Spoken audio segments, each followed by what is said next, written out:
So you do feel fast in this shoe, but you don't feel any magic. You don't. So the Brooks Hyperion Max is a up-tempo trainer, obviously in that Hyperion family. So this one's got a little more stack than the Hyperion, and it's not quite the ratio of the Hyperion Elite. But super light package here, 270 grams, 7.3 ounces in a men's size 9. Now price-wise here in Australia, $299, that hurts. $170 in the US. Now stack height wise, it's hard to get some official stats, but I'm thinking it's about 32 and 24 with an 8mm drop. So the Brooks say the tech in the upper here is called their 3D Fit Print.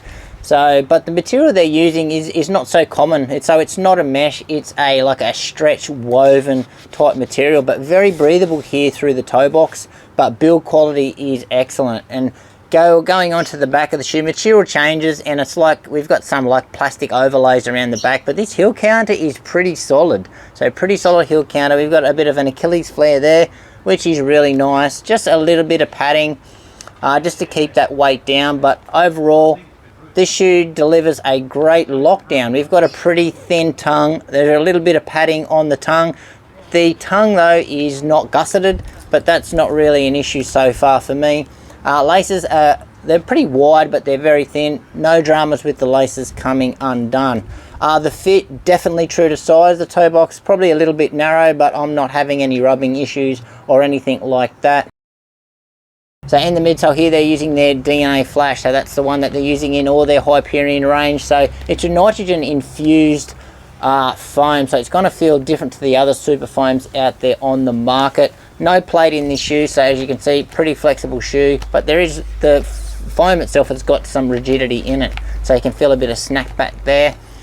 Geometry wise, yeah, we've got a bit of a 4-foot rocker here, which they're calling their rapid roll tech, but it's not overly aggressive, so you don't feel it so much in this shoe, but there's certainly no slappiness in the ride. And in the ride, I'm going to say responsive. That's the first word that comes to mind. Definitely not soft and squishy. I'm not getting any bounce out of the shoe.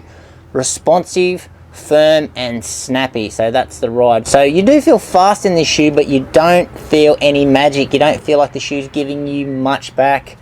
Yes, definitely lacking magic. I done some 1K reps in this and I didn't feel that fast in it, but the watch said I was going pretty fast in it, so it's obviously doing its job. However, you just don't, there's not much wow factor in this ride for me. And this foam is also extremely consistent, so holding itself up through the run, not getting sloppy by any means, and it's a very stable ride. And in our outsole here, they're using their green rubber, so I'm not too sure what that means. Maybe it's just the way it's made, but it's doing a great job so far. So it's got plenty of grip. It's holding up quite well. There is just a nice amount of rubber coverage on here, so not slapped on everywhere. They've done a great job here to keep the weight down, and it's actually doing a great job of protecting that exposed foam as well. So yeah, no real issues here with the outsole.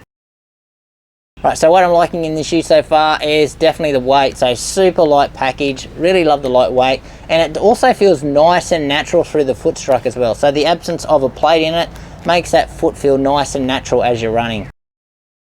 And what I'm still figuring out in this shoe is why Brooks have put this nitrogen infused DNA Flash in their racing shoes. So I'm looking for the magic inside it.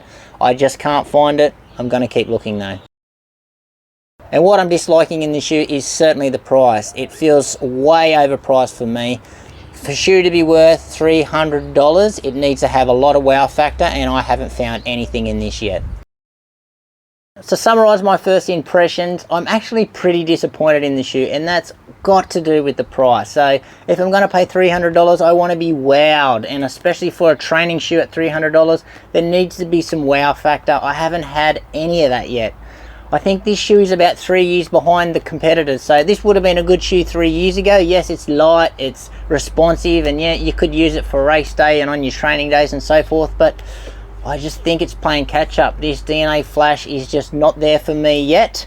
However, I'm going to keep on looking. Hopefully a few more runs down in it, and this I might start finding a little bit of magic in the midsole. Plenty of testing to go.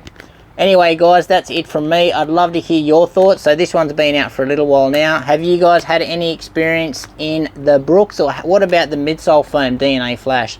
Let us know in the comments below. Anyway guys, thanks for watching. Make sure you give this video a like, subscribe to the channel if you haven't done so already, and we'll see you next time.